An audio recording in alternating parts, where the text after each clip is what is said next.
Bueno, pues Dios los bendiga a todos. Vamos a entrar de lleno a la palabra porque hoy el mensaje, si tuviéramos que decir acerca de importancias de fiestas hoy sería, dentro del cristianismo, tendría que ser la fiesta la más conmemorada de todas, tendría que ser hoy. Y muchas veces celebramos mucho el nacimiento de Cristo, pero no celebramos igual la resurrección. Y en realidad, si no hubiera habido resurrección, pues no habría cristianismo. Y hoy se celebra el evento más grande en la historia del cristianismo y es la resurrección de nuestro Señor Jesucristo. Y les decía, sin resurrección no hay cristianismo, pero desafortunadamente ya a través del tiempo, Satanás y el mundo han desviado la atención hacia otras cosas y en lugar de que sea un tiempo de reflexión, pues muchas veces se ve como un tiempo de diversión y no es que sea malo, sino que desenfocamos nuestra atención en lo que debe de ser importante. Incluso en Estados Unidos, para los que estuvieron allá o saben de que hoy en este día lo que hacen después de estar en la iglesia es llevar a los niños al parque a buscar huevitos de coneja, que le llaman el Easter Day, y es paradójico cómo ir a buscar huevos de una coneja si las conejas no ponen huevo. Pero a lo que me refiero es de que muchas veces desviamos tanto nuestra atención de lo más importante. Pero, ¿qué de la resurrección? Y hay varias preguntas para comenzar. Y número uno es, por ejemplo, ¿qué es la resurrección para cada uno de nosotros? Si alguien te preguntara, oye, para ti, ¿qué es la resurrección? ¿Qué le responderías? ¿Qué responderías si alguien te preguntara, para ti, qué es la resurrección? ¿Qué responderías? Número dos, ¿realmente entendemos la resurrección de Jesús? ¿Entendemos para qué resucitó? ¿Para qué vino a morir? ¿Para qué vino a morir y a resucitar por cada uno de nosotros? Y escuche esta número tres. ¿Por qué somos tan egoístas para pensar que Jesús murió solamente por amor a nosotros? Porque hoy en día todo el cristianismo se centra en eso.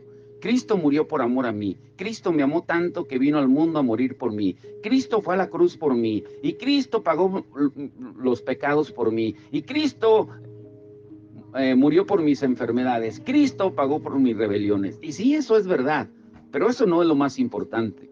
Eso es, por así decirlo, un efecto secundario de lo primero. Número cuatro, perdón. ¿Por qué ¿Por qué confundimos los términos de amor y justicia? Todos entendemos lo que significa el amor, de que Cristo murió por nosotros, pero entendemos la justicia. ¿Por qué Él vino a hacerse justicia por nosotros? Porque olvidamos la parte más importante. Jesucristo sí nos amó, claro que nos ama, pero lo más importante es de que Él vino a cumplir la justicia de Dios, a morir por nosotros, porque ¿quién soportaría la ira de Dios, la ira del Padre? Nadie, solamente Él, el único que podía beber la copa de la ira. Número cinco, perdón. ¿De verdad somos salvos solamente para no ir al infierno? Porque la gran mayoría, si tú le preguntas, ¿para qué te salvó Dios? El 99.9% te va a decir que te salvó para que no fueras al infierno. Pero en realidad ese fue el propósito. ¿Eso es lo que dice la Biblia? ¿Por qué estamos tan confundidos? Y número 6, ¿por qué el conflicto desde el inicio de la creación? Desde antes de que el mundo fuera creado, desde el cielo, el conflicto ha sido, es hoy y seguirá siendo hasta el fin del mundo solamente por un tema, la adoración. No hay otro, no hay otro. Por eso estamos viendo los estudios, espero que los estén escuchando con detenimiento acerca de la adoración. No todo es, no es casualidad de que la Biblia nos hable de que el primer conflicto fue por la adoración, el primer asesinato fue por la adoración. Les pregunto, ¿qué fue lo que hicieron los pastores, los ángeles cuando nació Jesús? Lo primero, ¿qué hicieron? Adoraron. Ahora les pregunto esta, que pocos saben. Tal vez tú ya lo sepas, pero ¿qué fue lo primero que hicieron los discípulos cuando resucitó Jesús, aún antes de dar la gran comisión? ¿Qué fue? Alguien busque Mateo 28, 17. En lo que la busca, le digo las últimas dos. Número 7, ¿cuáles son las 3 cosas a las que vino Jesús? Si somos estrictamente bíblicos, serían 4 cosas a las que vino Jesús. Sabemos muy bien lo que dice en Lucas 17, que Él vino a salvar, a buscar lo que se había perdido. Y número 2, que Él vino a deshacer las obras del diablo. Pero ¿cuáles serían las otras 2 cosas que dice la Biblia que a las que Él vino y que pocas veces nos enfocamos? Les vuelvo a repetir, y muchas veces lo hacemos no porque seamos malos o, como dijimos ahorita, por egoísmo. Muchas veces es por ignorancia. Y número 8, ¿qué fue lo que predicó Jesús? Eso está interesante. A ver, ¿qué dice Mateo 28, 17? Antes de darle la última pregunta. Cuando le vieron, ¿qué dice? Antes de cualquier cosa, el día que Él resucitó, lo primero que hicieron fue adoraron.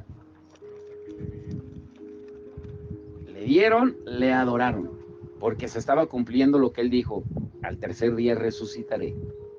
¿Sí? Ahora, escuche esta pregunta y ahí entramos en el tema. ¿Qué fue lo que predicó Jesús?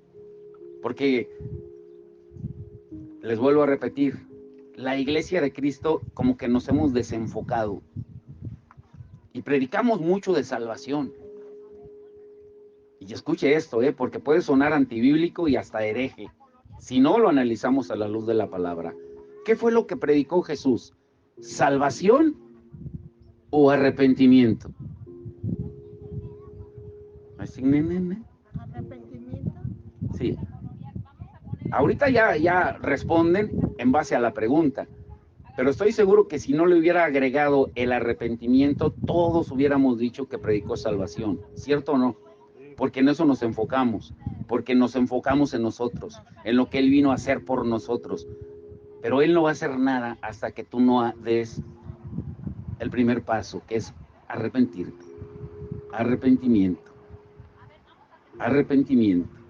Ahora escuche muy bien, muy atentos, no se distraigan, Ahí hay un café muy sabroso de olla que trajo un hermano, ahí está, el del galón ese del iglú, ahí.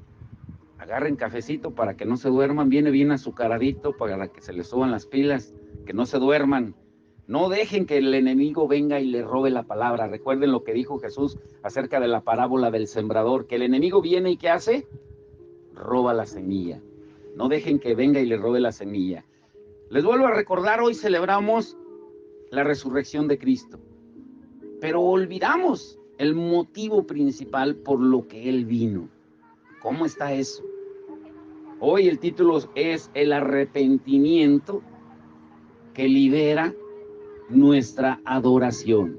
Y ponga mucha atención, está muy hermoso. Si han escuchado los devocionales en la semana acerca de la adoración, la palabra de hoy va a encajar perfectamente como un engrane en lo que vamos a ver hoy y les van a dar más ganas de estudiar. En esta semana vamos a ver algunos puntos tan importantes de la adoración. Bueno, yo les soy sincero, ni yo los había meditado. En más de 30 años que tengo de cristiano, no había meditado en puntos tan importantes que el Señor me mostraba en la palabra. O sea, así de grave puede estar nuestra ignorancia, empezando con un servidor. Yo puedo ser el más ignorante de los ignorantes de la palabra. Si no, vamos a la base. Alguien vaya por favor a Salmo 32, 3 al 5, lo que vimos la semana pasada acerca de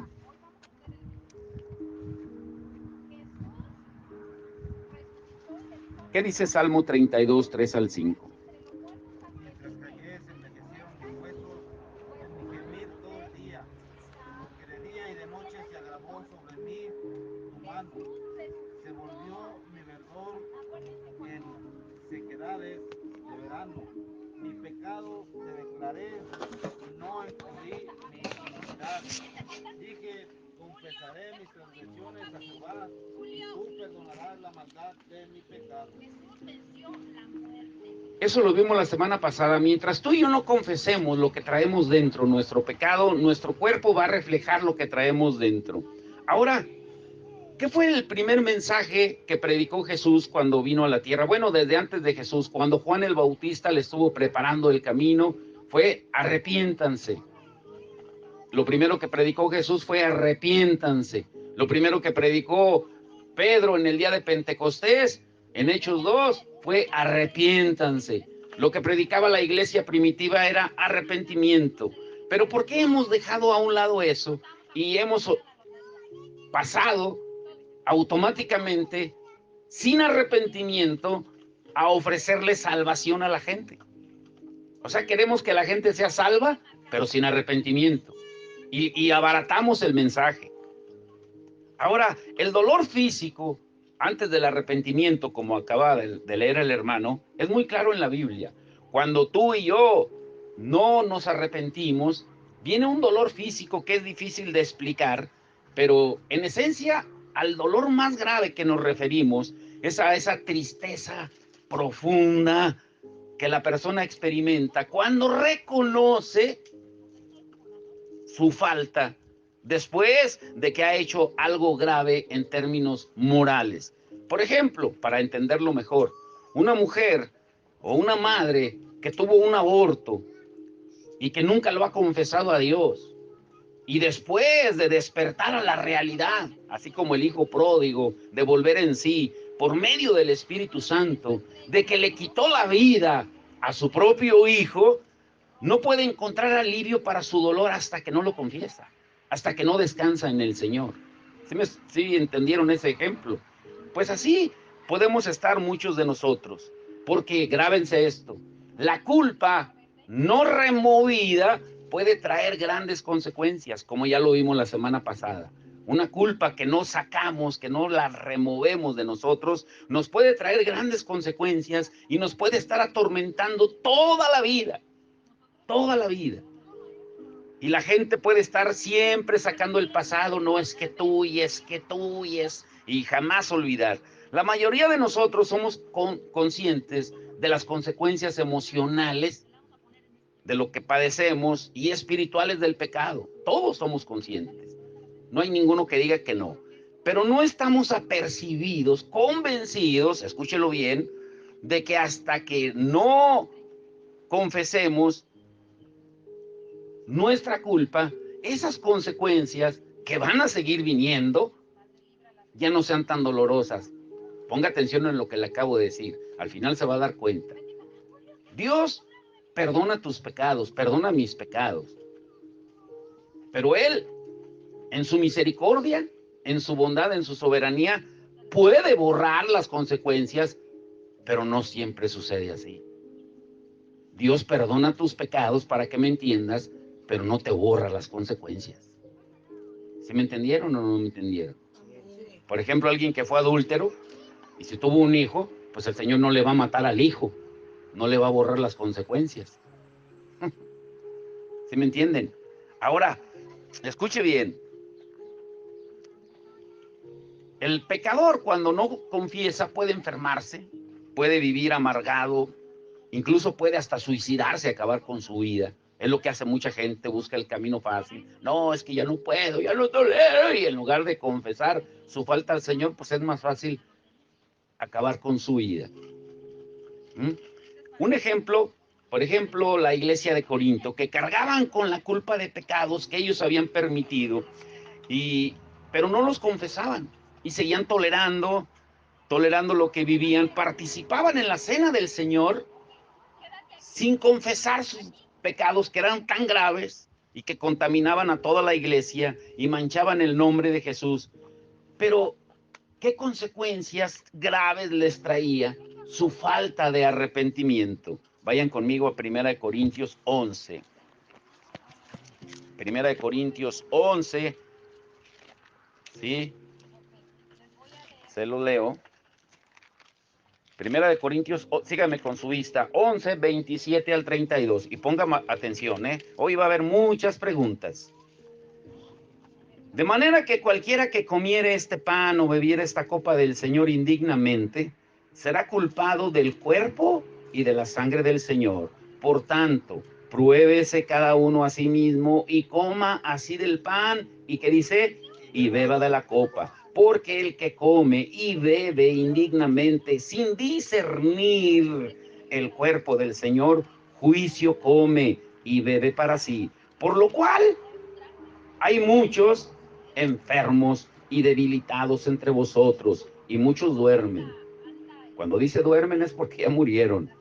Si pues nos examinamos a nosotros mismos, no seríamos juzgados, mas siendo juzgados, somos castigados por el Señor, para que no seamos condenados con el mundo. Ahora ponga mucha atención aquí. ¿Qué entendieron aquí? Alguien que me diga, yo entendí esto, así breve, sin dar otra predicación. ¿Qué entendieron en estos versículos? A ver, ¿qué entendieron? ¿Quién levantó la mano? ¿Allá? ¿O te estiraste, hijo? Pablo menciona que había personas débiles, enfermas y hasta muertas como consecuencia de una culpa que no habían querido lidiar con la iglesia. El pecado es algo serio. La paga del pecado es muerte, es algo serio. Y hasta lo decimos, pero muchas veces nos acostumbramos a mencionar tanto el pecado y hasta lo predicamos, pero la realidad es que como todos los que estamos aquí, fuimos concebidos en pecado y vivimos con pecado dentro de nosotros, ninguno tenemos una justa medida o un pleno convencimiento de lo horrible que es el pecado. Mencionamos el pecado a la ligera. No es que es pecado, es que es pecado, es que es pecado. Ya hasta parece que decimos es pescado en lugar de pecado, porque lo decimos tan a la ligera.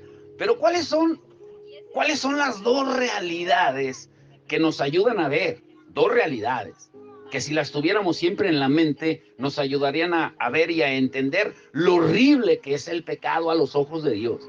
Si pensáramos en esto, número uno, de lo cruel, de lo vergonzosa que fue la cruz para Jesús. No fue algo bonito. Como consecuencia de asumir la responsabilidad por nuestros pecados. El Padre prefirió crucificar a su Hijo antes que pasar por alto el pecado de la humanidad. A ver, alguien lea, ahora sí, ayúdenme, Filipenses 2:8 y alguien más lea Hebreos 12:2. Y miren lo que significó la cruz para Jesús. Fue humillación, fue vergonzoso. Filipenses 2:8 que dice, Estando en la condenación de hombre, se humilló a sí mismo, haciéndose obediente hasta la muerte y muerte de cruz. estando en la condición de hombre, se humilló a sí mismo. Imagínense, siendo Dios. ¿Y qué dice Hebreos 12:2? Hebreos 12:2. Puesto los ojos en Jesús, el autor y consumador de la fe, el cual por el gozo puesto delante de él sufrió la cruz, menospreciado él la sufrió y se sentó a la diestra del trono de Dios. Dice que sufrió, fue menospreciado, fue humillante, fue vergonzosa. O sea, si tuviéramos en cuenta, número uno, la realidad de lo cruel y vergonzoso o vergonzosa que fue la cruz para Jesús, lo veríamos de otra manera cuando pecamos. Pero escuche esta, ¿cuál es la segunda realidad que debemos de entender? La realidad del infierno, donde hay millones de personas que pasarán la eternidad en dolor por haber pecado, y no solo por haber pecado, sino por no haberse arrepentido de su pecado, porque todos pecamos todos los días. Pero ¿qué sucede si tú y yo morimos en pecado sin confesar? Cuando Dios nos da la oportunidad a todos y a cada instante, ahorita que estamos escuchando la palabra, Dios nos está diciendo, arrepiéntete de este pecado, de este. Yo estoy seguro que nos está hablando a cada uno de nosotros. Pero el problema no es de que no lo recuerde, el problema es qué vas a hacer. ¿Te vas a arrepentir o vas a seguir igual? Mientras tú no sepas que hay un infierno que es real, que es donde van a pasar la eternidad todos aquellos que mueran sin Cristo, sin arrepentirse, que es tan horrendo, más de lo que podemos imaginar. Como dijo Jesús como dijo que sería el infierno. A ver, alguien, Mateo 13:42 y otro más, busque Marcos 9:44. Cuando les dé la cita, jueguen carreritas, a ver quién llega primero. Mateo 13:42, ¿qué dice? Esto dijo Jesús, ¿eh? Los echaron en el horno de Y los fuego. echarán en el horno de fuego. Ahí será el lloro y el crujir de Un dientes. horno de fuego que será el lloro y el crujir de dientes, un dolor continuo, eterno. Marcos 9:44. Donde el gusano de ellos no muere y el fuego nunca se apaga. Ahí, así es el infierno. Pero piensas tú en realidad que así es el infierno. A veces hasta bromeamos con el infierno. No, es que en el infierno van a estar los cuates, en el infierno van... No, hombre, en el infierno vas a estar tú solo. Allí no vas a tener compañía, ni vas a estar viendo a ver cómo sufren los demás. El infierno es donde tú estás apartado en soledad. Lean la parábola del rico y Lázaro y se darán cuenta. El rico, cuando murió, él estaba solo en tormento. No tenía compañías para decir, ay, cómo está sufriendo aquel. Mira cómo le brincan los gusanos a aquel. No, ese es personal. Ahora escuchen esta pregunta. ¿Cuál es el rol del arrepentimiento en nuestra vida? ¿Cuál es el papel que juega el arrepentimiento en nuestra vida? Y en la adoración. En la adoración. Escuche bien. ¿Por qué la gente no adora? No es porque no se sepan los cantos, porque los cantos, ay, es que no me sé ese canto, es que ese canto no lo había cantado, ay, es que estoy bien cansado, ay, es que... No, nada de eso. ¿Por qué la gente no adora? Piénsela. Y ahorita lo vamos a ver. Pero les vuelvo a repetir la pregunta. ¿Cuál es el rol del arrepentimiento en la adoración? ¿Cuál es? Si no hay un arrepentimiento genuino y verdadero, tú vas a vivir lleno de culpa. Y la culpa te esclaviza, como lo vimos el domingo pasado. Y el arrepentimiento te libera, te rompe las cadenas. Ahorita cantábamos un canto hermoso. ¿Sí recuerdan el canto que cantamos? ¿Cómo era? ¿Cómo era? Ya se les olvidó. Y hablaba de cadenas. ¿Cómo era? ¿Se fijan qué mente tan finita tenemos? Nos olvidamos rápido. He hecho toda mi ansiedad sobre él. Él cuidará. Pero de verdad lo echamos. De verdad Él rompió nuestras cadenas. Jesús dijo algo muy interesante acerca de esto, pero que en ocasiones no logramos captarlo en la importancia que Jesús lo dijo. Vayan conmigo a Mateo 5, 23 y 24. Mateo 5, 23 y 24. Por lo tanto, si traes tu ofrenda al altar y ahí te acuerdas de que tu hermano tiene algo contra ti, deja ahí tu ofrenda delante del altar y anda, reconcíliate primero con tu hermano y entonces ven y presenta tu ofrenda. La palabra se predica sola. ¿Qué entienden aquí en esta parte? ¿Alguien lo entendió? ¿Qué entienden aquí? ¿Qué entienden? Sí, les pregunto, yo sé que la gran mayoría lo entendemos, pero ¿lo hacemos? ¿Cuántas veces no nos presentamos delante del Señor y preferimos presentarnos con Él o delante de Él, violando su palabra y presentándonos con un sentimiento de culpa que no podemos con Él? El sentimiento de culpa tiene, gracias hijo, tiene la intención de llevarnos a Dios.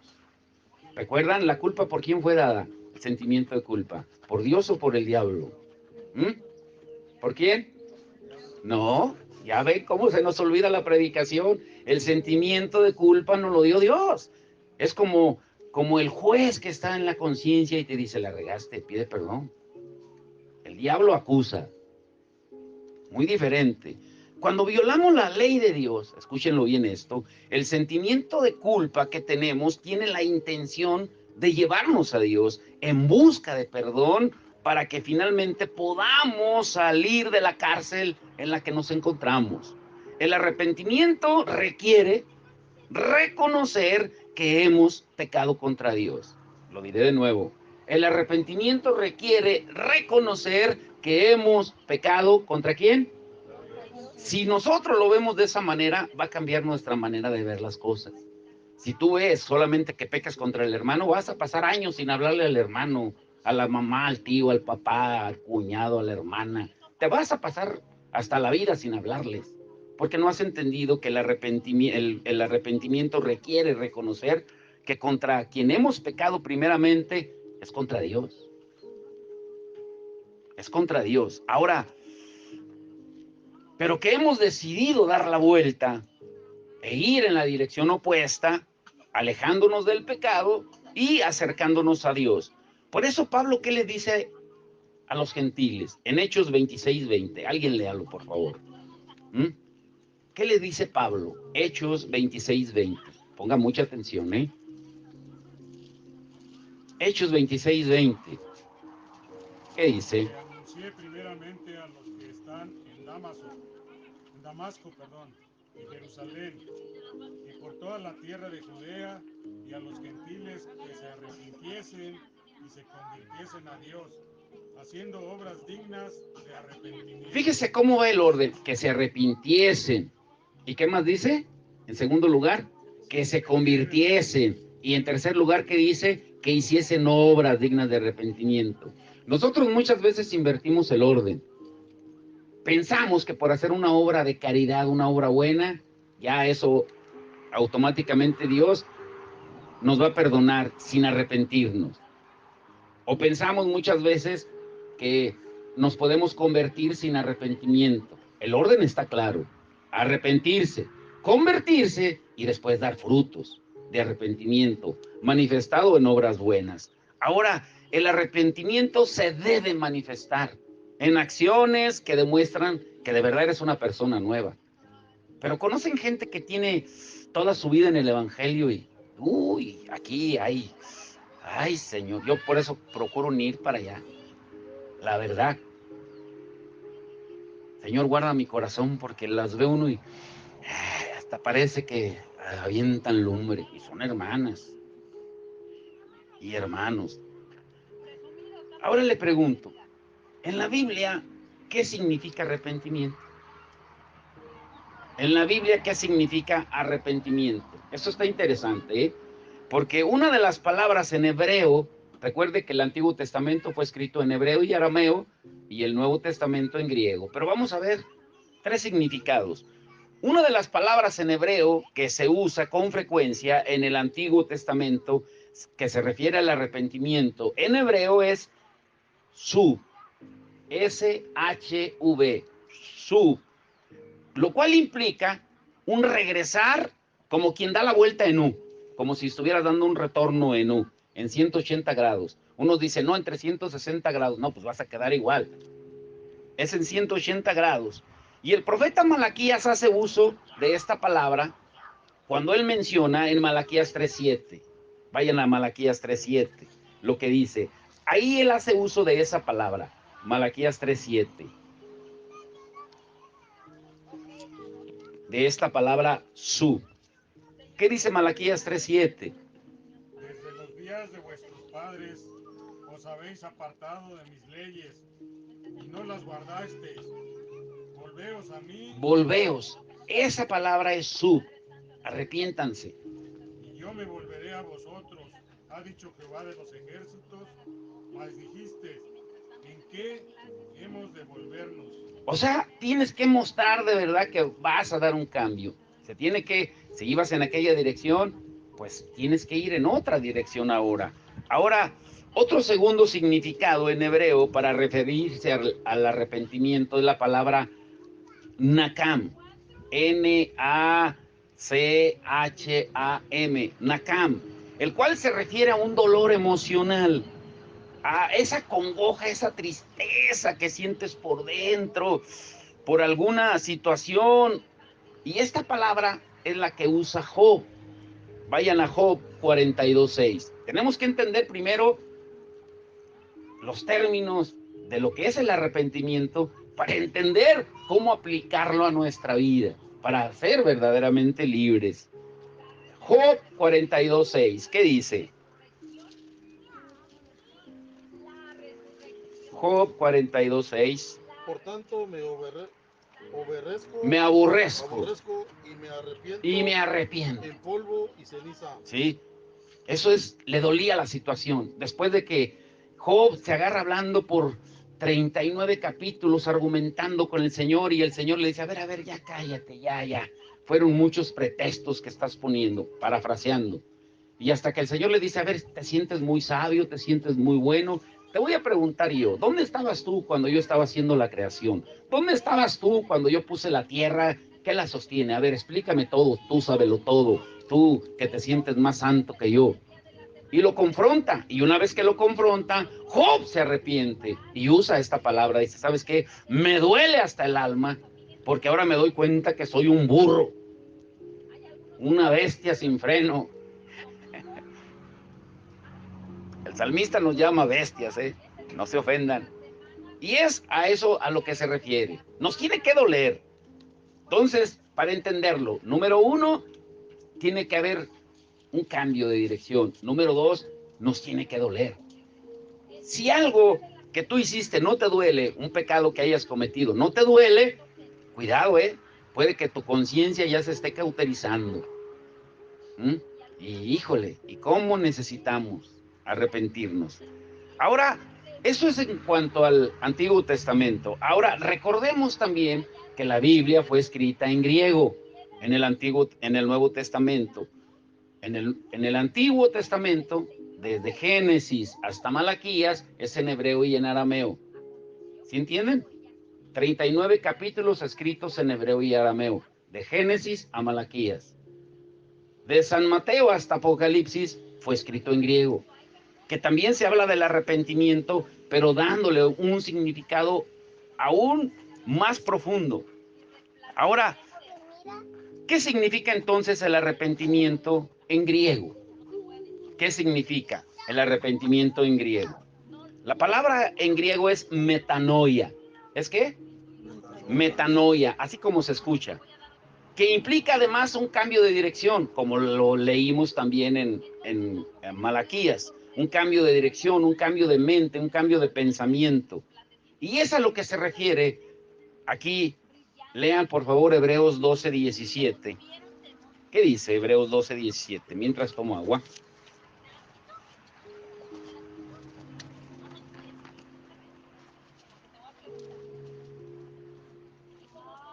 Porque ya sabéis que aún después, deseando heredad, la bendición fue desechado y no hubo oportunidad para el arrepentimiento, aunque la procuró con lágrimas. Pero ya no hubo oportunidad. Ahí, para entenderlo mejor, esa palabra de cambio de dirección, de cambio de mentalidad, es la que se refiere en Lucas 15, cuando habla acerca de la parábola del hijo pródigo, cuando todos han leído la historia, que se trata de un joven que se había alejado de su padre, pero en un momento dado él vuelve en sí y cambia de mentalidad, de pensamiento, y se da cuenta de su pecado y dice, ¿qué estoy haciendo yo acá? Comiendo algarrobas en los chiqueros. Yo voy a regresar a la casa de mi padre. Y él experimenta lo que experimentó Job, dolor emocional. Lo que dice Malaquías, cambiar de dirección.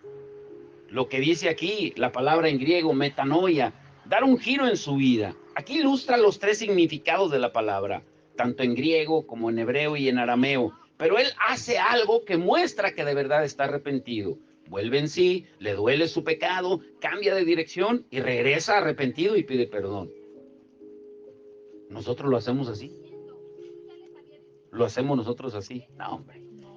Que él venga, que ella venga. Uy, perdón.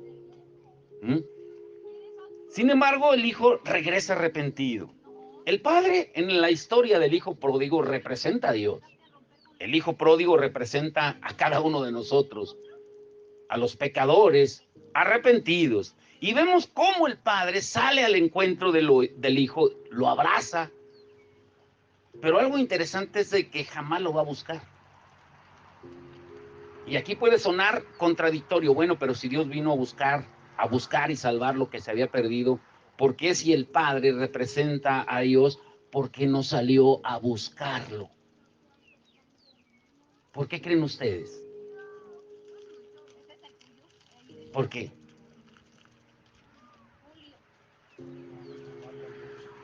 Número uno, para no estorbarle a Dios. Más, otra razón más. ¿Por qué? Porque el hijo, él decidió irse de su casa. El padre jamás lo echó. Él no era un perdido. Él se fue perdido porque él quiso. Él lo decidió. Eso es profundo. Un día hablaremos de eso. Pero a pesar de todo, vemos en la historia que el padre celebró el regreso.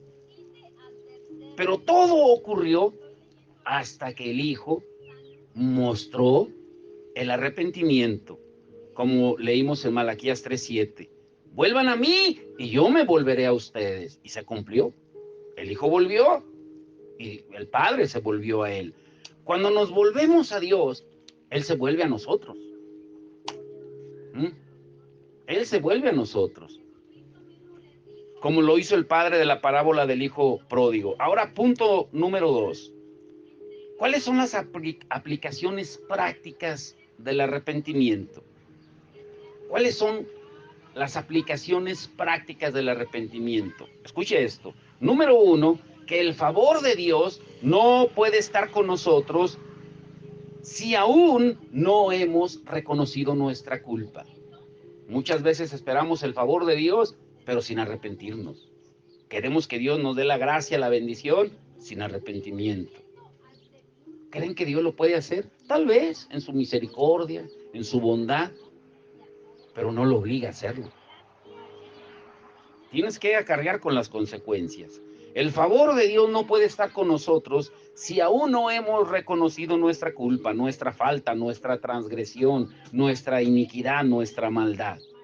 Número 2, Dios obra o va a obrar favorablemente hacia aquellos solamente que tengan un corazón arrepentido. Porque como su palabra lo dice.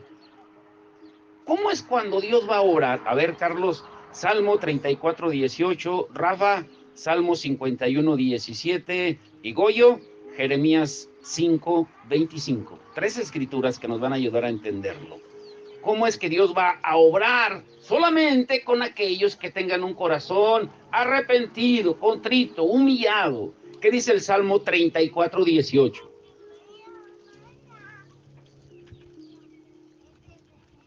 Salmo 34:18. Cercano está Jehová a los quebrantados de corazón. Cercano está Jehová. ¿A quiénes? A los quebrantados de corazón. ¿Está cercano a todos? ¿Está cercano a todos? ¿Solamente a quiénes? ¿Mm? Salva a los contritos de espíritu. ¿A quién salva? Le repito, ¿salva a todos? Ahí está nuestro error. Lo primero que tenemos que reconocer: sin un verdadero arrepentimiento no hay salvación, no hay perdón. Tenemos que ponerlo en su justa dimensión. Salmo 51:17. ¿Qué dice? Los sacrificios de Dios son el espíritu quebrantado.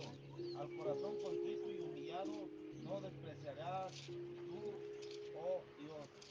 ¿Sí se da cuenta? ¿Dios salva a todos? Le vuelvo a preguntar. ¿Dios salva a todos? ¿Perdona a todos? El arrepentimiento mueve a nuestro favor la mano de Dios. Mire lo que dice Jeremías 5:25. Solamente el arrepentimiento mueve la mano de Dios. Jeremías 5:25. Vuestras iniquidades han estorbado estas cosas y vuestros pecados apartaron de vosotros el bien. Sí, apartaron vuestros pecados. Número 4, el pecado no confesado nos roba la motivación para trabajar con gozo para el Señor. O sea, no hay nada que nos robe más el gozo del Señor como el pecado que está en nosotros. Por eso a veces ves gente que está sirviendo al Señor con la cara así toda. Dios lo bendiga, hermano, bienvenido. ¿Sí? Vas a las campañas y encuentras sugieres que están así. Dios le bendiga, ¿de qué iglesia viene? Porque hay algo que les está robando el gozo. ¿Sí? No hay nada que nos robe más el gozo del Señor como el pecado en nosotros. Escúchelo esto. Nuestra fortaleza, te sientes débil, desmotivado, sin energías.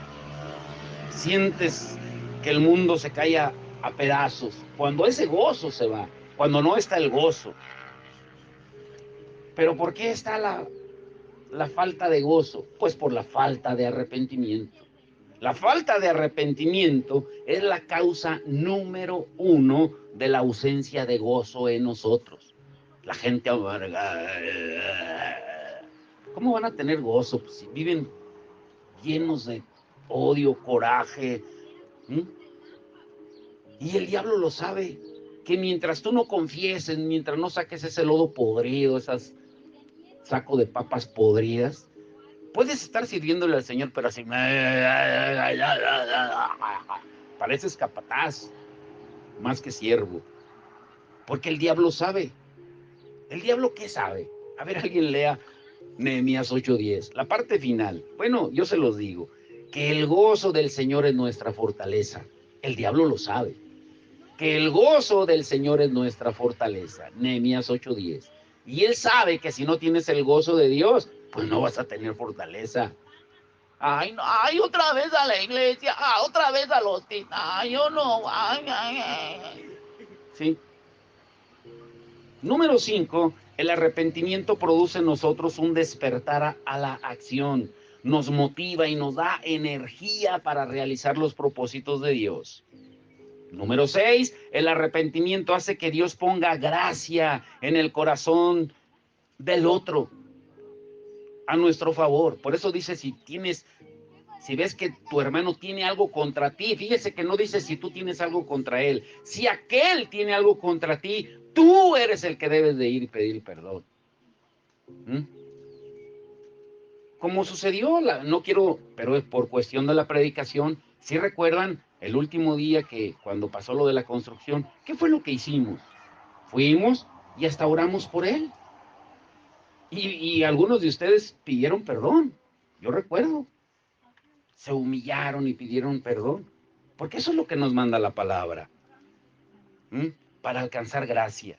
Hasta el punto de que nuestros enemigos se conviertan en nuestros colaboradores. O sea, lo torna para bien, como dice en Romanos 8:28. Y número 7, un cambio jamás será posible si no hay arrepentimiento. La gente jamás va a poder cambiar si no hay un genuino arrepentimiento. Y esto nos lleva al punto número 3, el arrepentimiento falso y el arrepentimiento verdadero. Aquí se pone bueno, muy atentos. Aquí es donde el Señor va a empezar a simbrarnos. No se vayan a caer de la silla. Por eso Juanjo ya se trajo la silla más fuerte. Sí. El arrepentimiento falso y el arrepentimiento verdadero. El arrepentimiento verdadero tiene las características pues que ya vimos, que ya mencionamos. Por eso es bueno aclarar que cuando hablamos de arrepentimiento no nos referimos a un remordimiento. Es muy diferente. Un remordimiento, tú prometes cada semana o todos los días que no lo vuelves a hacer, lo vuelves a hacer, lo vuelves a hacer. Y no es que no te vayas a equivocar, sino que no das muestras de que luches, de que de verdad te duela lo que estás haciendo. Eso es solo remordimiento, como el que Judas experimentó. Hay algo interesante en esta escritura. Vayan todos a Mateo 27:3 y el que lo encuentre, léalo bien fuerte. Hay mucha enseñanza en un solo versículo. Mateo 27:3 y otro busque 2 Corintios 7:10. Entonces Judas, el que le había entregado, viendo que era condenado, volvió arrepentido las 30 piezas de plata a los principales sacerdotes y a los ancianos. Fíjese lo que dice, después de que hizo lo que hizo, si pone atención lo que dice la palabra, dice que él arrepentido fue y dijo, tengan sus monedas. Se arrepintió aparentemente, o sea, sintió una tristeza, pero una tristeza ¿de qué tipo? ¿De qué tipo? Dice, no la busquen, no la lean todavía, 2 Corintios 7:10, dice que hay dos tipos de tristeza. Una, la que produce Dios, que nos lleva al arrepentimiento, y otra, que produce el mundo, que nos lleva a la muerte. La tristeza que sintió Judas fue, como dice, en la versión Dios habla hoy, tuvo remordimiento, tuvo remordimiento. La Biblia de las Américas dice que sintió remordimiento. Fíjese, el lenguaje actual dice que se sintió muy mal. O sea, Judas jamás tuvo un verdadero arrepentimiento. Jamás. Solo tuvo remordimiento. Pero, y uno se puede preguntar, ¿pero cómo? Si incluso dice que devolvió las monedas. ¿Y qué? Hay gente que trata de resarcir lo que hizo. Ay, es que mira, es que la otra vez me diste 50 pesos de más y aquí está lo que... Sí, y por dentro, ¿y para qué se lo regrese? ¿Para qué se lo di? Escuche muy bien esto, el arrepentimiento tampoco implica un cambio de conducta solamente, porque en el caso de Judas, como lo acabamos de mencionar, y como lo acaba de leer el hermano, él devolvió las 30 monedas de plata. Pero el devolver las 30 monedas de plata significó que estaba arrepentido. ¿Significó un verdadero arrepentimiento? No. No. Aún, escuche esto que le voy a decir, esto es para alegrarse. A mí me alegra. Aún este hombre, aunque no demuestra así que devuelva lo que robó, puede que esté arrepentido. No sé si me están entendiendo. Que él no pueda vivir con la culpa que trae. ¿Y cómo te das cuenta de que puede estar viviendo con culpa? Por la situación que está atravesando su familia. Nos debe de doler. Enfermo,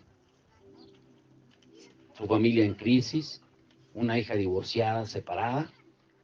Nos debe de doler.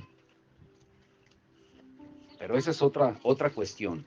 Ahora, un cambio de conducta solamente, como leímos aquí, no es muestra de que de verdad estás arrepentido. Tiene que ir más allá. Tiene que verse el fruto de que la persona de verdad se arrepiente.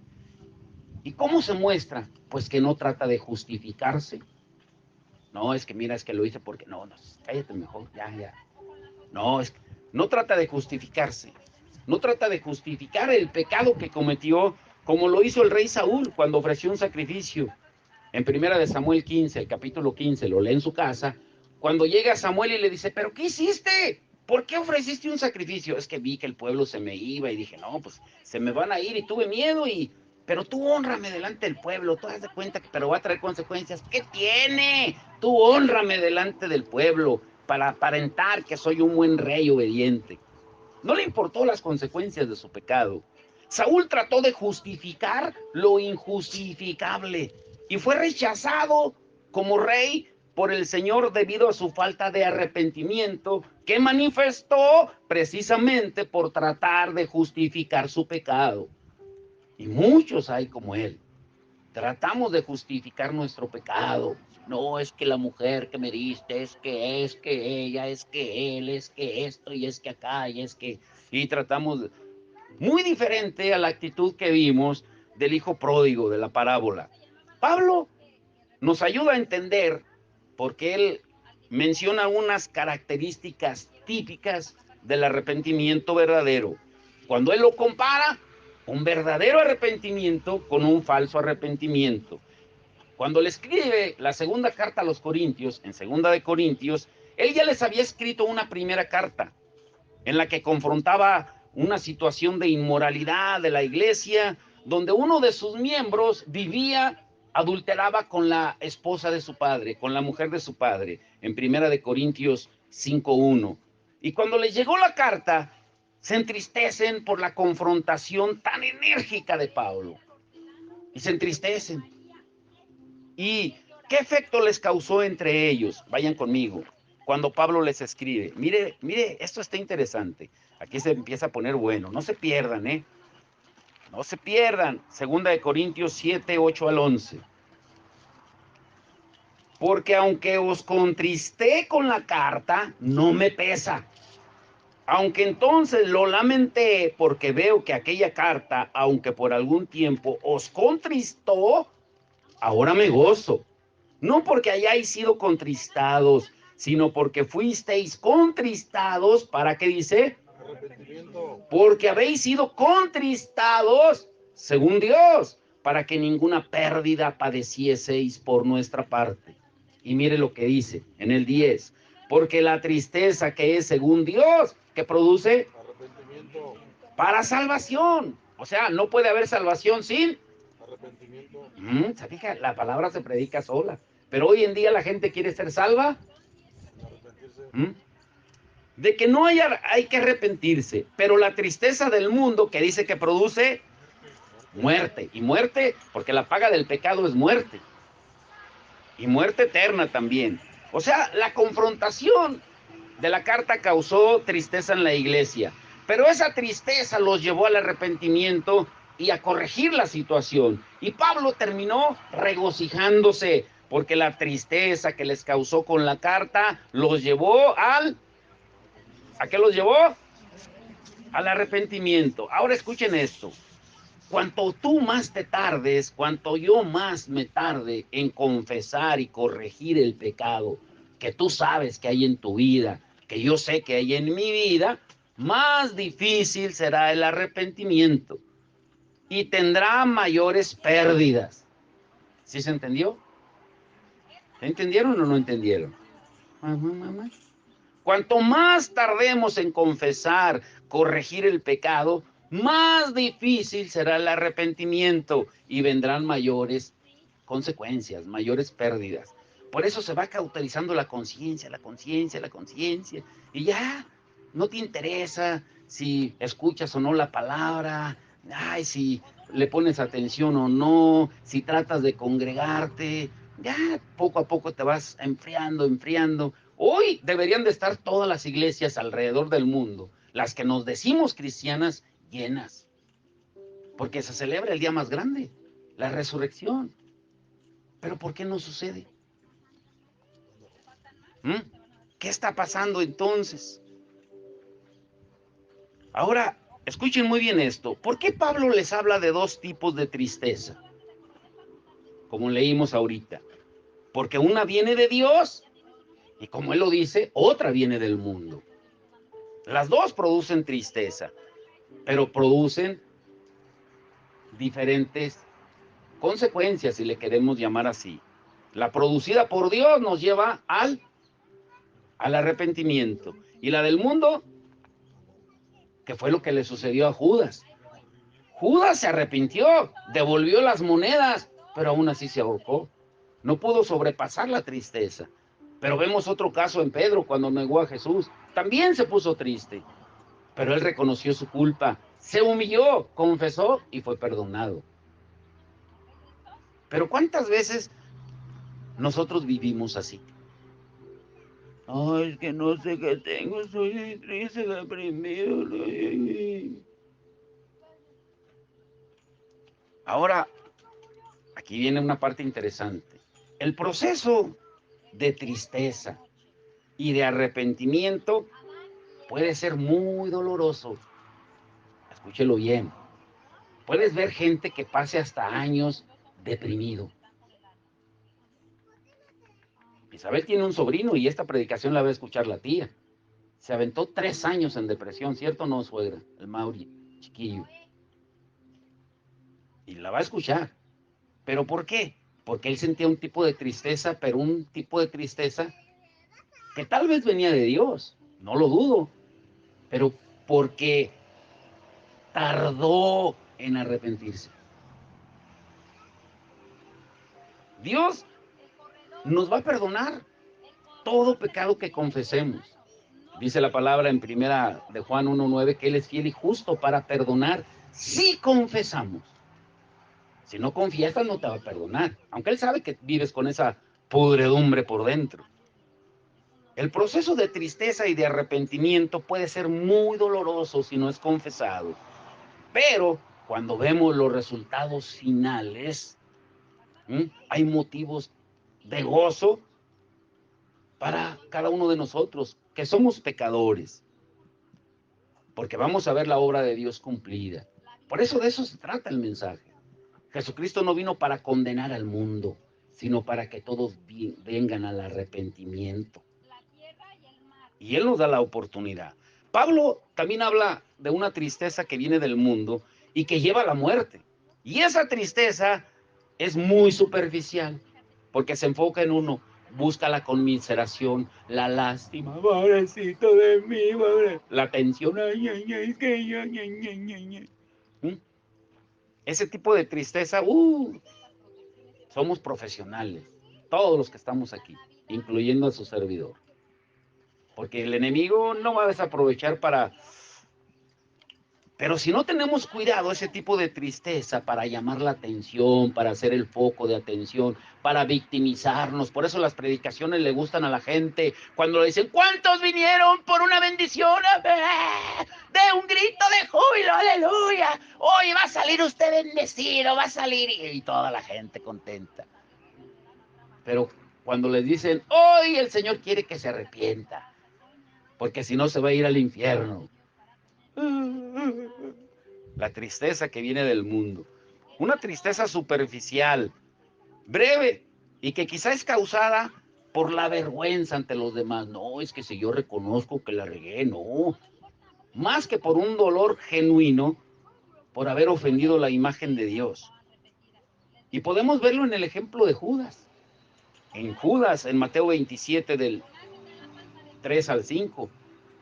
Judas devolvió las monedas, se arrepintió, pero sin embargo fue y se ahorcó. Judas aparentemente se arrepintió, devolvió las monedas, pero aún así terminó suicidándose. Si tú no tienes cuidado con un pecado no confesado, cuidado, La muerte está a la puerta, el suicidio, cuidado. Por eso es muy peligroso dejar a esas personas cuando están en un estado así, dejarlas solas, porque hasta con las agujetas se ahorcan. ¿Mm? ¿Pero por qué? Hay una enseñanza aquí.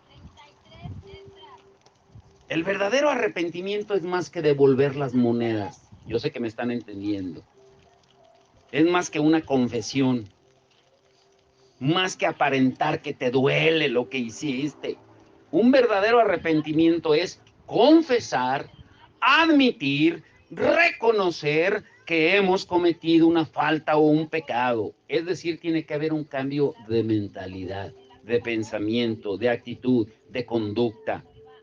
Ahora el punto número 4, son 5 puntos. Punto número 4, ¿cuáles son las señales de ausencia de arrepentimiento cuando tú dices, no hombre, ese cuate no se ha arrepentido? ¿Cuáles son esas señales?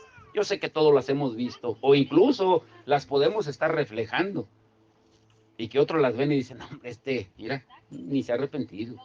¿Cuáles son esas señales de que no hay arrepentimiento? Escúchelo bien. Número 1, racionalizamos lo que hicimos. Como Saúl, en 1 Samuel 15. Es que tenía que hacerlo porque si no el pueblo se me iba. Número 2, culpamos a otros. Como Adán culpó a Eva. No, es que la mujer, es que mi esposa, es que ella, es que ella. Culpamos a otros. En Génesis 3. Número 3, nos quejamos contra Dios. Como lo hizo Jonás, en Jonás 4. Número 4, rechazamos, no queremos perdonar, como los corintios, que Pablo les tuvo que escribir una carta para hacerlos entrar en razón y ubicarlos. Número 5, minimizamos la falta como Saúl. Sí, yo sé que la regué, pero hónrame delante del pueblo. Y ahora agárrense, aquí viene lo bueno del mensaje, el corazón del mensaje. Pero entonces, ¿cómo se produce el arrepentimiento? ¿Cómo me voy a arrepentir? Escuche bien esto. El arrepentimiento verdadero no es un fruto de la carne, no es algo de lo que tú puedas incluso verse manifestado como Judas que devolvió las monedas, porque puede ser apariencia, sino el resultado de la convicción interna producida por el Espíritu Santo. Pablo le escribe a Timoteo y le deja claramente de dónde viene, de dónde procede el verdadero arrepentimiento y cuál debe ser. Nuestra actitud hacia los que aún no se han arrepentido. Vayan conmigo a 2 de Timoteo 2, 25 al 26. Segunda de Timoteo 2, 25 al 26. ¿Qué dice? Que con mansedumbre corrija a los que se oponen, por si quizá Dios les conceda que se arrepientan para conocer la verdad. A ver, lee otra vez y les voy a preguntar. Escuchen lo que está leyendo, ¿eh? Hay varias preguntas ahí. Que con mansedumbre corrija a los que se oponen, por si quizá Dios les conceda que se arrepientan para conocer la verdad y escapen del lazo del diablo en que están cautivos a voluntad de él. Hay varias enseñanzas ahí. Número 1, se debe de corregir con mansedumbre. No juzgar. No, es que tú, con mansedumbre, la palabra. Para que Dios pueda obrar y dar el arrepentimiento. Tú no vas a convencer a la gente que se arrepienta. ¿Quién es el que da el arrepentimiento? Pero a través de la palabra. Tienes que hablar con mansedumbre, la palabra de Dios, para que Él pueda obrar en su palabra y dar arrepentimiento. Y si no sucede eso, lo grave es lo que leyó en el 26, que vas a caer en lazo del diablo. Y más y más y más te vas a sentir atado y no vas a poder salir. ¿Sí entienden eso? Lo grave.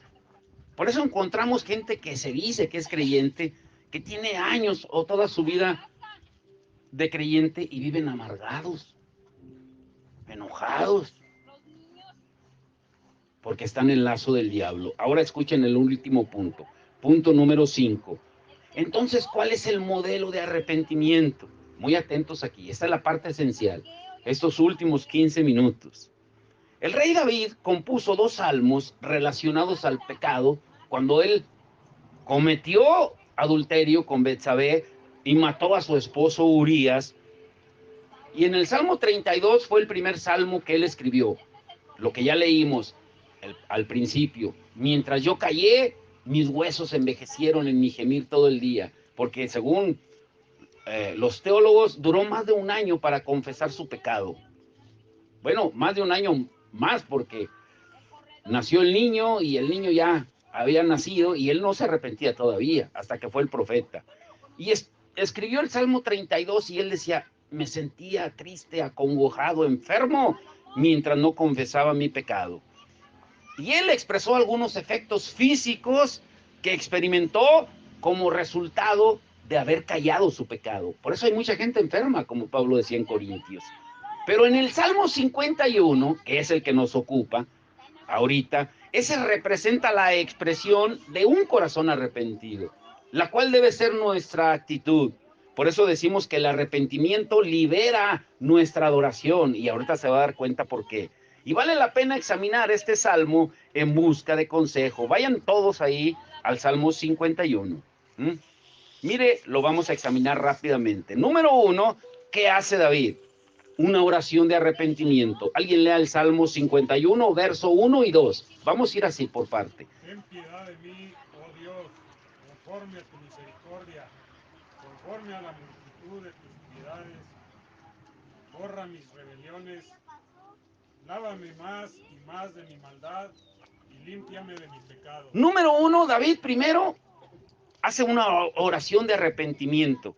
Y aquí nos damos cuenta que las palabras de David no muestran ni una pizca de justificación. En ningún momento trata de justificarse, diciendo, no, pues es que mira, Señor, pues ¿para qué se estaba bañando ahí? Pues si sabe que el palacio está al tote y yo desde arriba veo todo. No se justificó. Ni una pizca de justificación. O sea, David no dice, Señor, es que quiero que entiendas, y mira, es que como rey, pues tengo mucha presión, es que trabajo mucho, pues es que tú sabes, llego cansado, un momento de debilidad, y tantas burradas que decimos para justificarnos, para seguir haciendo lo que hacemos. Tampoco argumenta con excusas, como lo hizo el rey Saúl. Y eso nos muestra la manera en que debemos acercarnos a Dios, con toda sinceridad y transparencia. No lo vas a engañar. Dios no puede ser burlado. Lo digas o no lo digas, Él lo sabe, que hueles a podrido. Ay, Padre. Y también por otro lado, David no está intentando de ocultar su pecado. Él está viendo la santidad de Dios, su misericordia, pero también su justicia. Y él sabe que si le confiesa todo, Dios va a ser justo con él. ¿Sí me entienden? Y a veces nosotros queremos como negociar con Dios. Pensamos que si no le declaramos, si no confesamos, como que él va a decir, sí, está bien, Francisco, está bien. No, hombre. Y estamos acumulando maldad. Número 2, confesión de pecado. Verso 3 al 6. ¿Qué dice? Porque yo reconozco mis rebeliones y mi pecado está siempre delante de mí.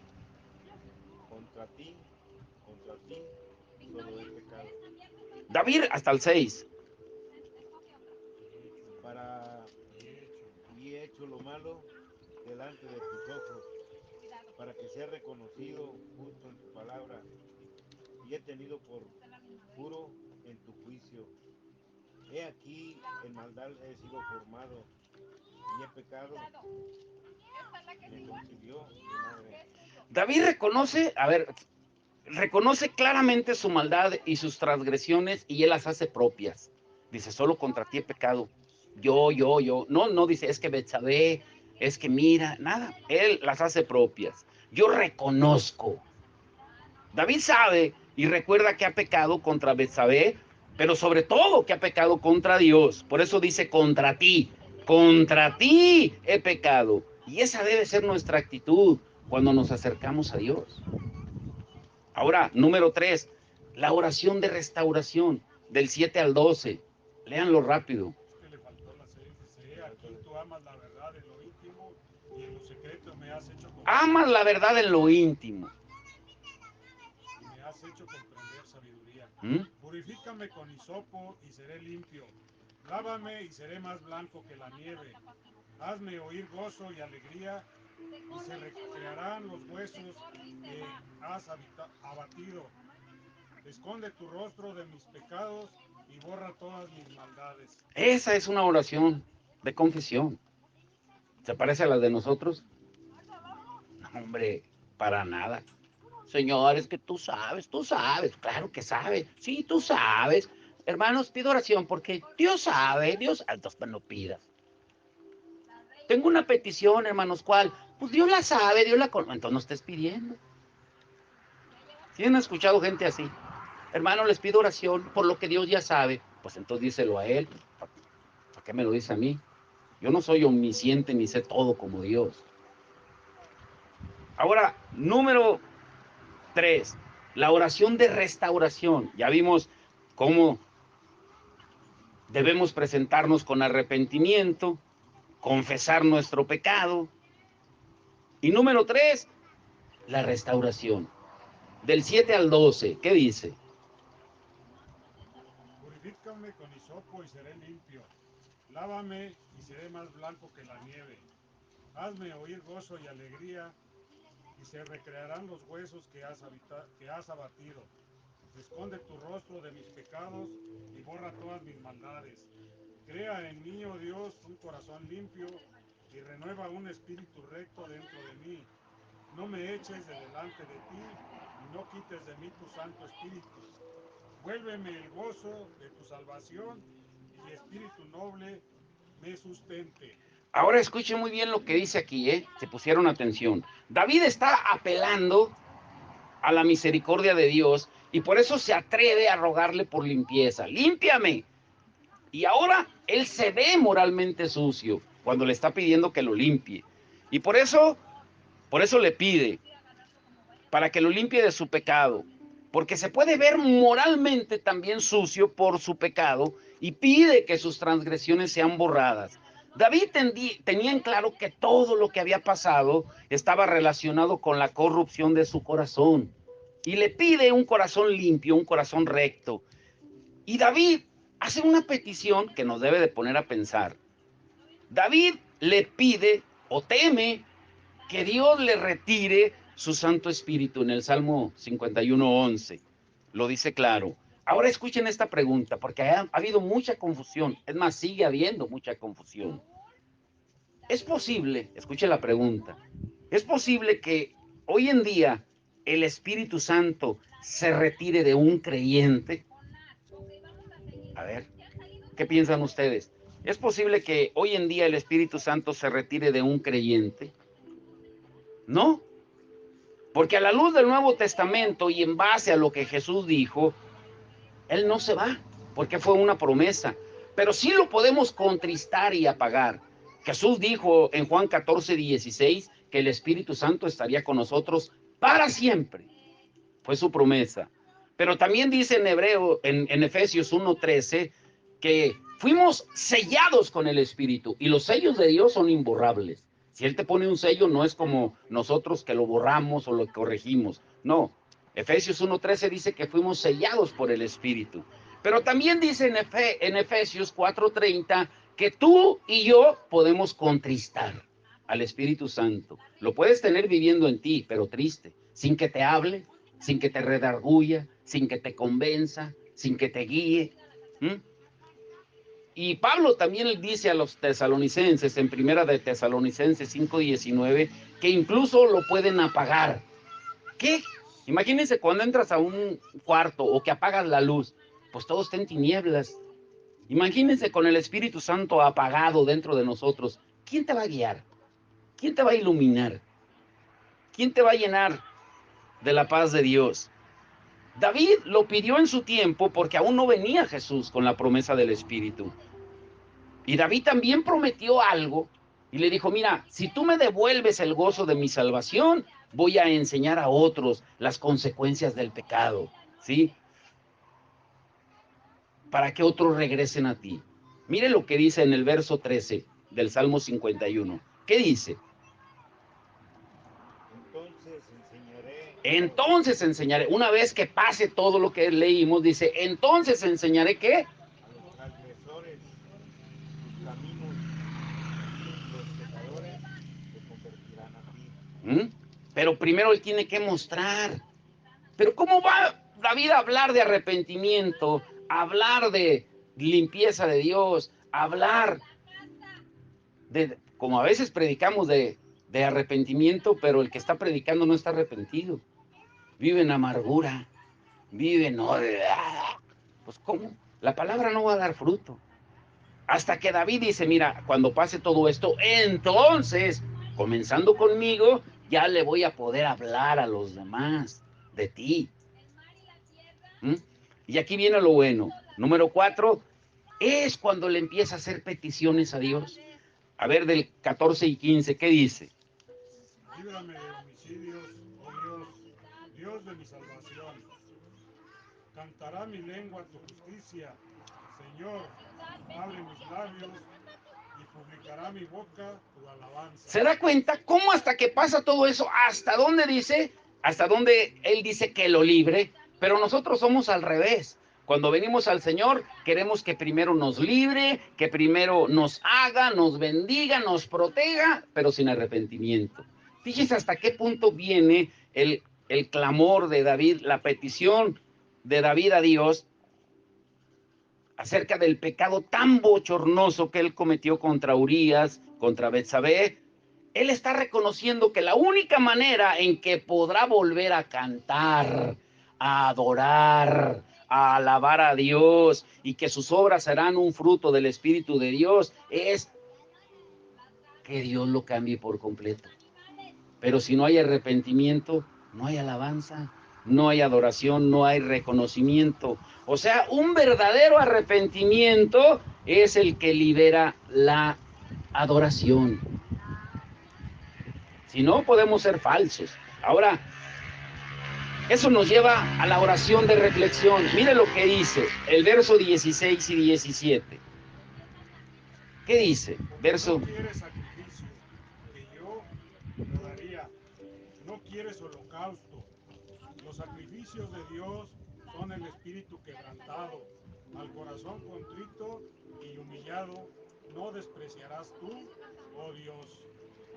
¿Se da cuenta hasta dónde él llega? David parece estar mirando atrás y recordando las veces que hizo sacrificios en el templo mientras vivía en pecado y quizá cantando alabanzas, adorando al Señor, pero a la luz de lo que ha aprendido ahora, él tenía claro que ninguna de esas obras iba a agradar a Dios a menos que viviera con un espíritu contrito y humillado delante del Señor. Por eso Jesús lo dijo bien claro, cuando vengas delante del Señor a presentar tu ofrenda no es solo dinero, no se refiere a eso, se refiere a presentarte delante de Dios. Ve y ponte a cuentas, y luego ven y presenta tu ofrenda.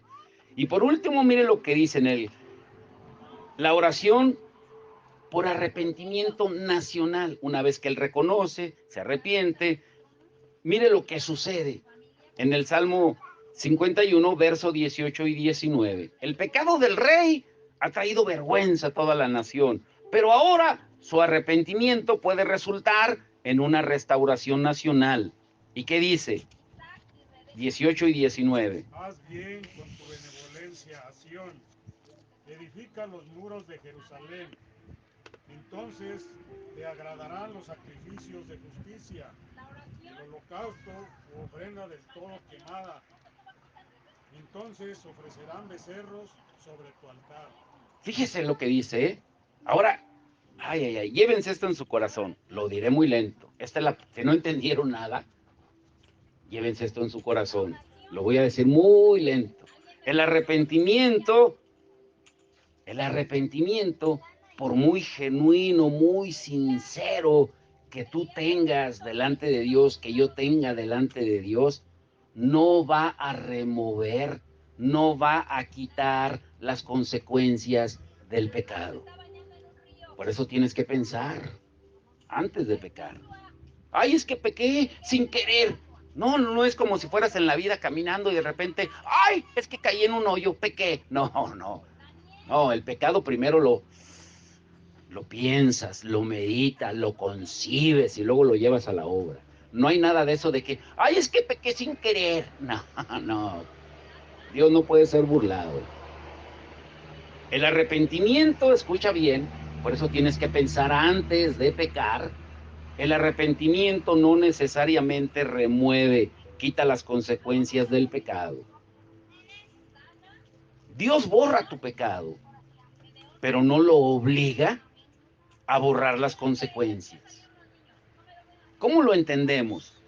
Por ejemplo, muchas personas dicen haberse arrepentido de su pecado, así como Judas, cuando en realidad lo que buscaban era principalmente una remoción de las consecuencias, que Dios quitara las consecuencias. Pero el verdadero arrepentimiento no busca que Dios quite las consecuencias, sino el favor de Dios como el resultado de humillarte ante Él. La motivación para el arrepentimiento debe ser el amor por Dios y no el temor a las consecuencias. Ahora, en la misma historia de David, podemos ver lo que le trajo de consecuencia su pecado. Cuando el profeta de Dios le dice a David las consecuencias que vendrían a su descendencia como fruto de su pecado.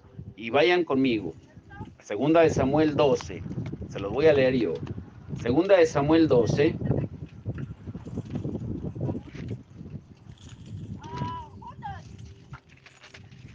Segunda de Samuel 12, 9 al 12. Mire lo que dice. ¿Por qué pues tuviste en poco la palabra de Jehová haciendo lo malo delante de sus ojos? A Urías Eteo, el esposo de Betsabé, heriste a espada y tomaste por mujer a su mujer, y a él lo mataste con la espada de los hijos de Amón. Por lo cual ahora no se apartará jamás de tu casa la espada, por cuanto me menospreciaste y tomaste la mujer de Urías Eteo para que fuese tu mujer. Así ha dicho Jehová, he aquí yo haré levantar el mal sobre ti de tu misma casa, y tomaré tus mujeres delante de tus ojos, y las daré a tu prójimo, el cual yacerá con tus mujeres a la vista del sol, porque tú lo hiciste en secreto, mas yo haré esto delante de todo Israel y a pleno sol. La familia de David fue consumida por el pecado, y entre las consecuencias encontramos esto. Escuche esto. Esto es para temblar, para ponernos a pensar. Por ejemplo, Amnón, el hijo mayor de David, violó a su media hermana Tamar. Eso lo pueden encontrar en el capítulo 13 de Segunda de Samuel. Lean todo el capítulo.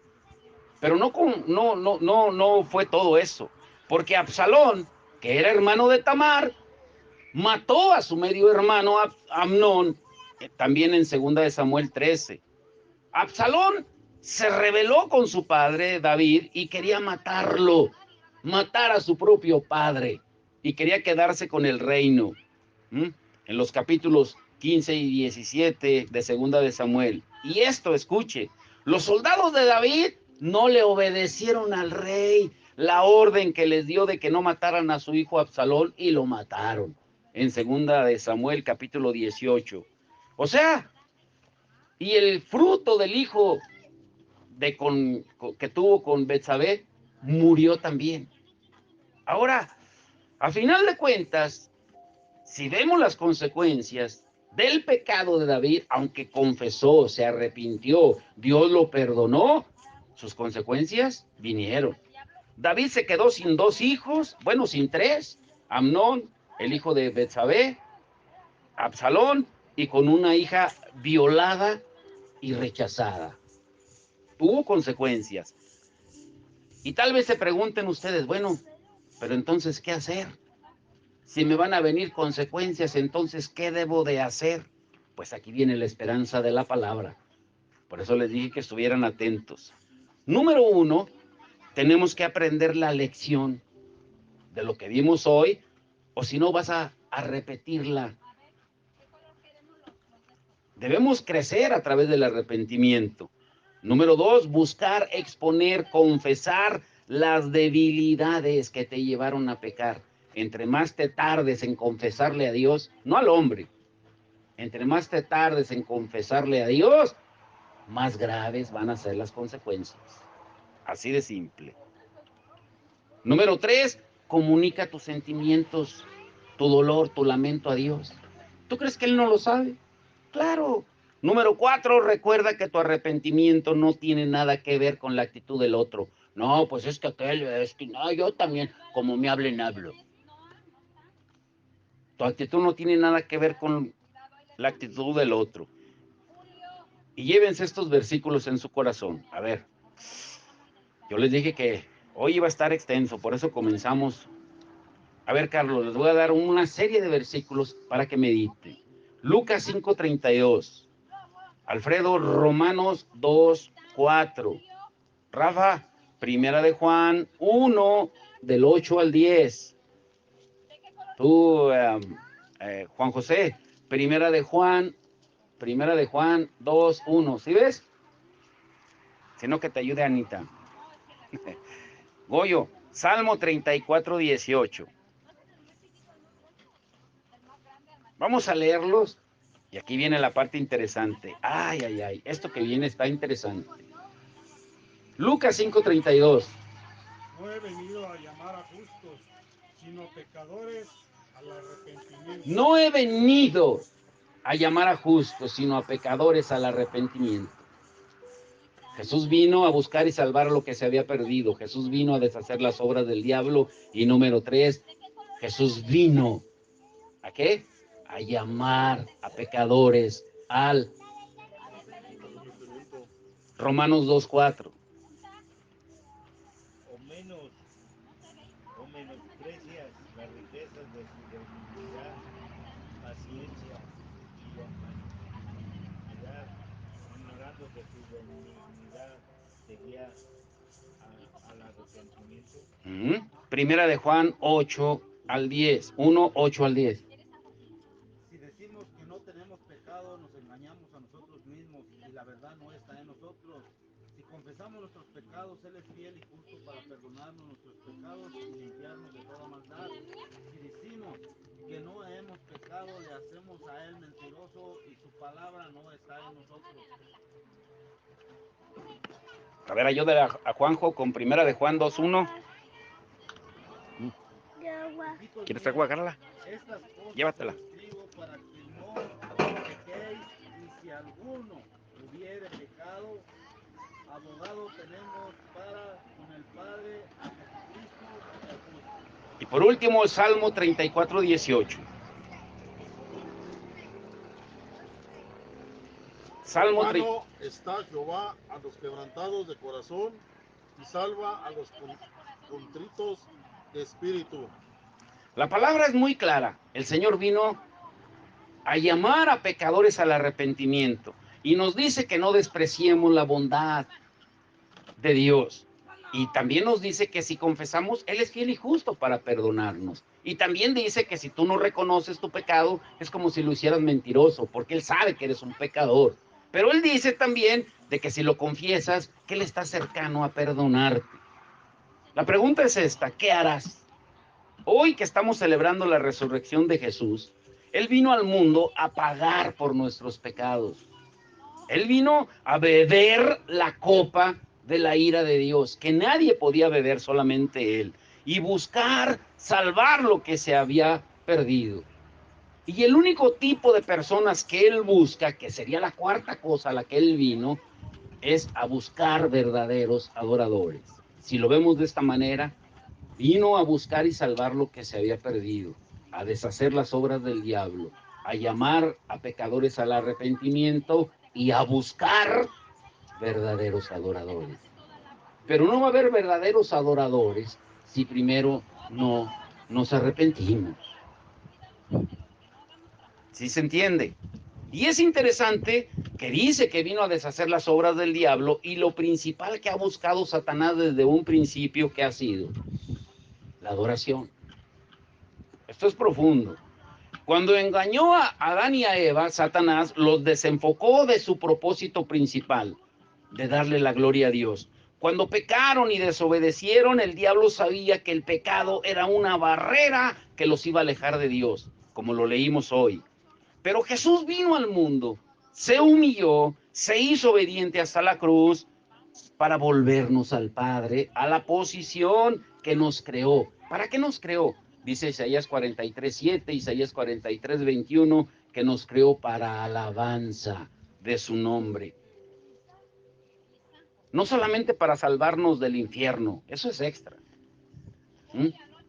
Y solo hay una manera de hacerlo, y es con un verdadero arrepentimiento. Ahora escuchen esto, muy atentos, aquí está la parte última.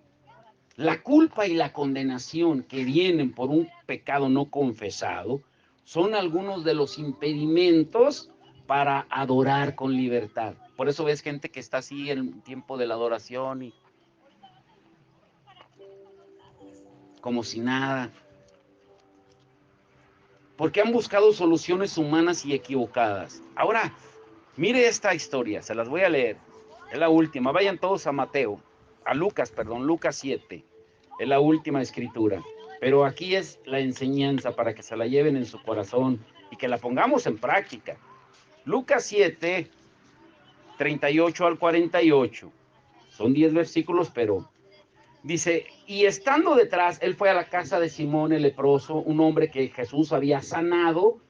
Dice: y estando detrás de él a sus pies, llorando, está hablando de una mujer pecadora, comenzó a rogar con lágrimas sus pies, y los enjugaba con sus cabellos, y besaba sus pies, y los ungía con el perfume. Y cuando vio esto, el fariseo que le había convidado, dijo para sí: si fuera profeta, conocería quién y qué clase de mujer es la que le toca, que es pecadora. Entonces, respondiendo Jesús, le dijo: Simón, una cosa tengo que decirte. Y él le dijo: di, maestro. Un acreedor tenía 2 deudores, el uno le debía 500 denarios y el otro 50. Y no teniendo ellos con qué pagar, perdonó a ambos. Di pues, ¿cuál de ellos le amará más? Y respondió Simón, dijo: pienso que aquel a quien perdonó más. Y él le dijo: rectamente has juzgado. Y vuelto a la mujer, dijo a Simón: ¿ves a esta mujer?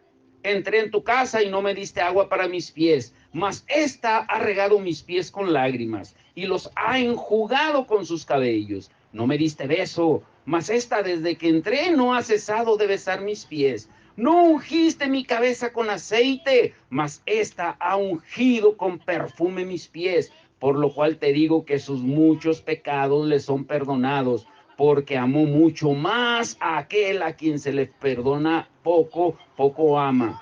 Ahora, y a ella le dijo: tus pecados te son perdonados. Ahora escuchen muy bien, esta es la parte interesante, muy atentos, porque puede ser paradójico o contradictorio con lo que vimos ahorita, y lo podemos entender mal, o puede sonar contradictorio a lo que estudiamos.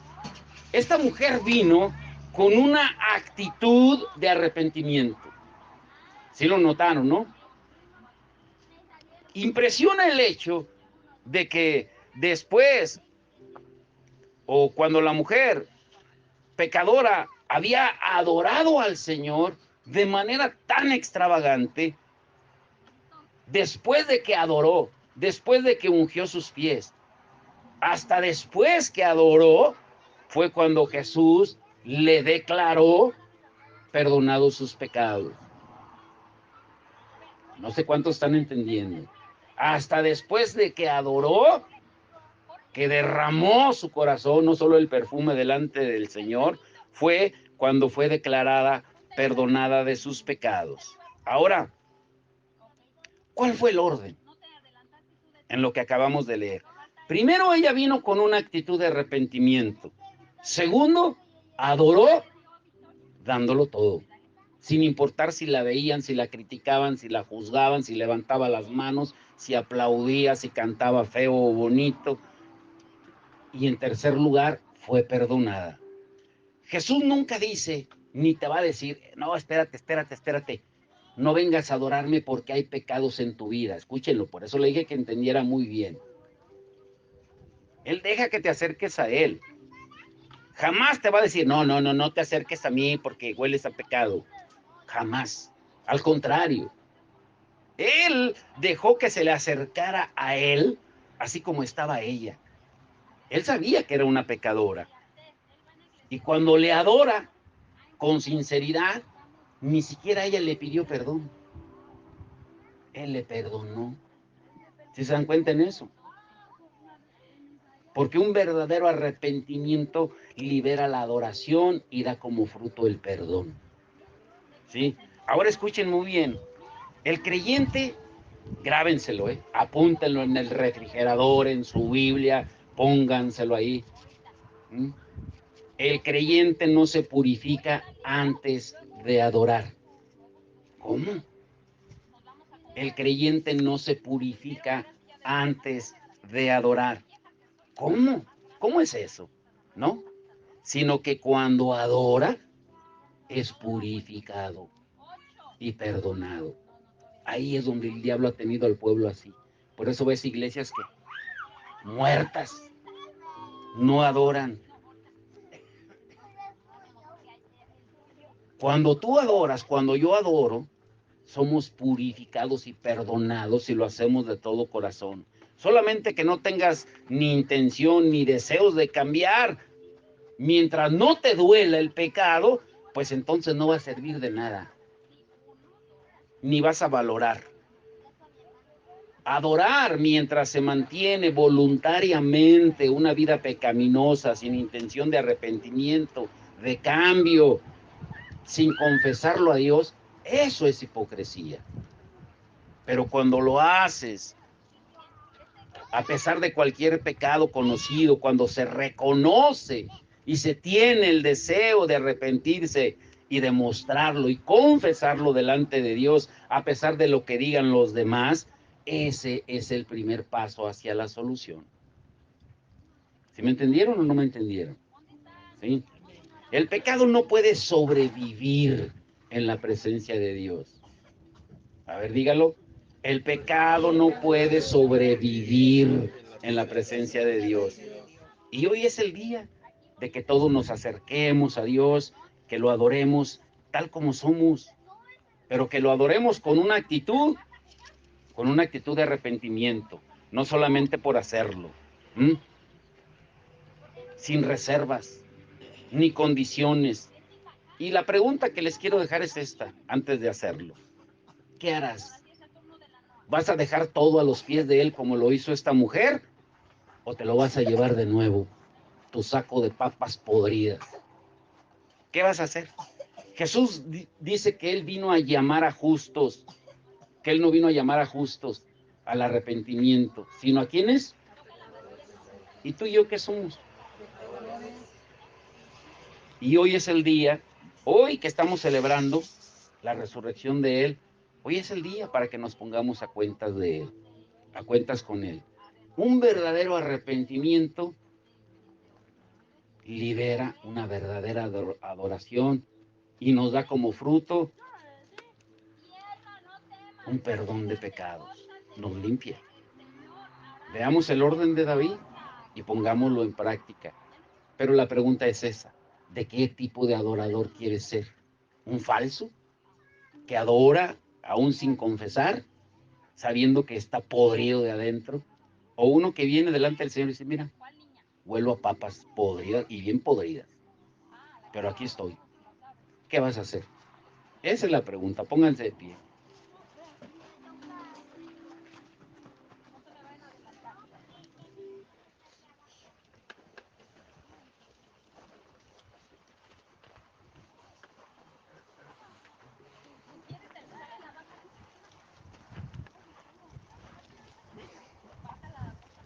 Nunca se les olvide que el primer crimen en la Biblia, eso está profundo, lo veremos más todavía en la semana,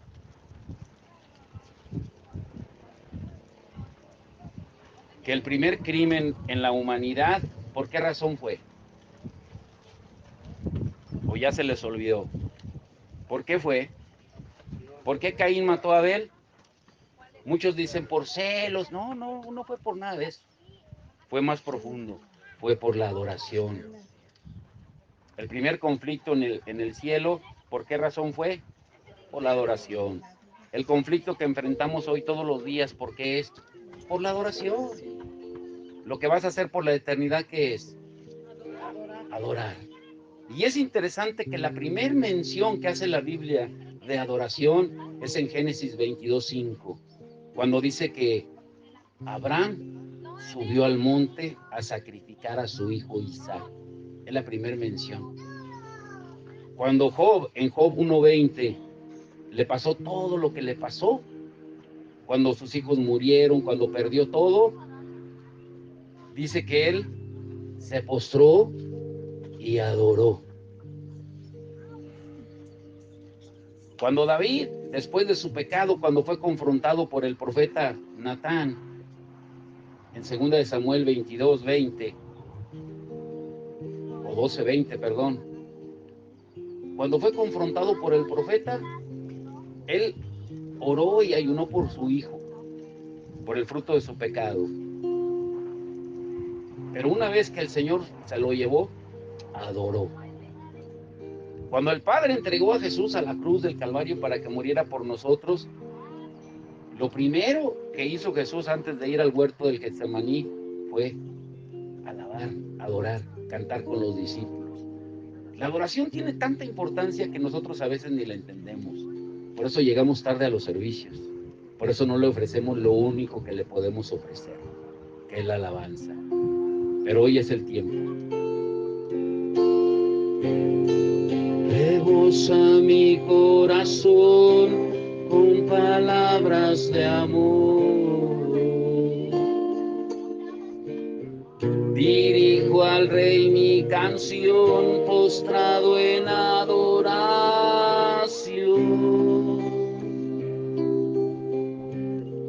Mi boca quiere expresar lo que hay en mi corazón. Y no hay palabras, Jesús, para expresar mi atracción.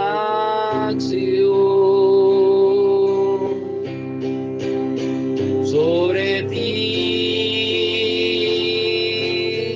la gracia se derramó, sobre ti eres el más hermoso de los hijos de los hombres. Sobre ti la gracia se derramó, sobre ti eres el más hermoso, eres el más deseado, porque sobre ti la gracia se derramó.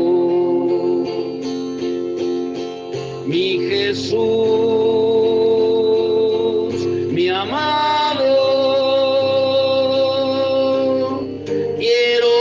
postrarme ante ti para adorar. Mi Jesús, mi amado, quiero regar con mis lágrimas tus pies. Quiero besarlos y así permanecer y derramar ante ti todo mi ser. Vamos a decirle con todo nuestro corazón a Él: vengo a rendirme a tus pies, agradecido, Señor, me perdonaste, cambiaste mi corazón, tu vida diste por mí, en una muerte tan cruel, porque me amaste. Siendo yo un vil pecador, quiero postrarme ante ti, Jesús, y en silencio reconocer que tu amor por mí no merezco.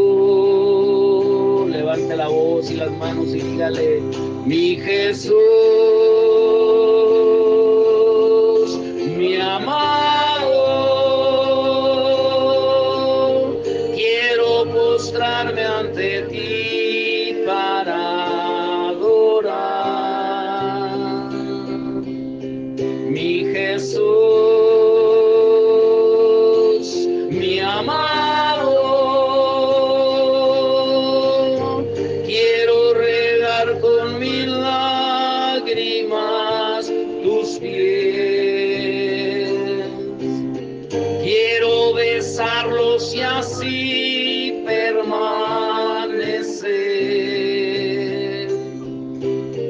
y derramar ante ti todo mi ser. Señor, hoy confesamos toda falta delante de ti, Señor, sabiendo, Señor, que no podemos ocultar nada, como hoy, Señor, tú nos lo haces ver a través de tu palabra, Señor. Hoy no nos queremos ir igual, Señor. Queremos hacer como aquella mujer pecadora, Señor. Derramar nuestra alma delante de ti, Señor. Ese perfume de adoración a tus pies, Señor. Señor, ungirte con alabanza, con adoración, con fruto de labios y confesar, Señor, que sin ti nada podemos hacer, Señor. Hoy queremos, Señor, sincerarnos delante de ti. Hoy que celebramos la muerte, la resurrección tuya, Señor. Hoy, Señor, que reconocemos que tú viniste a 4 cosas, Señor, si somos estrictamente bíblicos. Porque tú viniste a buscar y salvar lo que se había perdido. Viniste a deshacer las obras del diablo. Viniste, Señor, a buscar a pecadores para que se arrepientan. Y también vienes a buscar verdaderos adoradores, Señor. Y hoy estamos delante de ti, Señor, reconociendo, Señor, que queremos ser esos verdaderos adoradores, pero queremos arrepentirnos de todo, Señor, en el nombre de Jesús.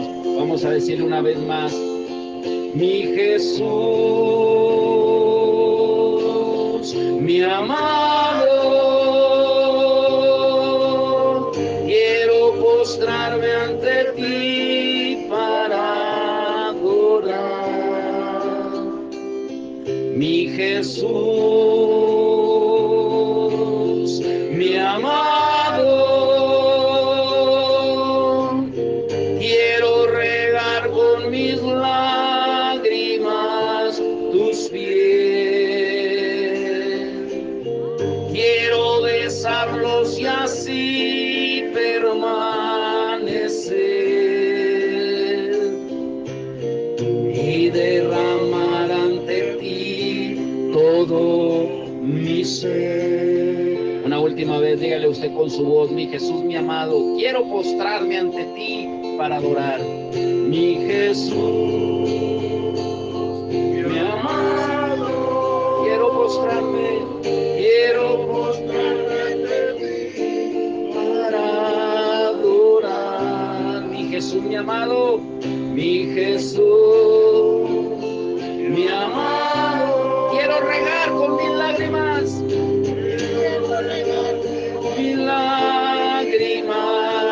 tus pies. Quiero besarlos y así permanecer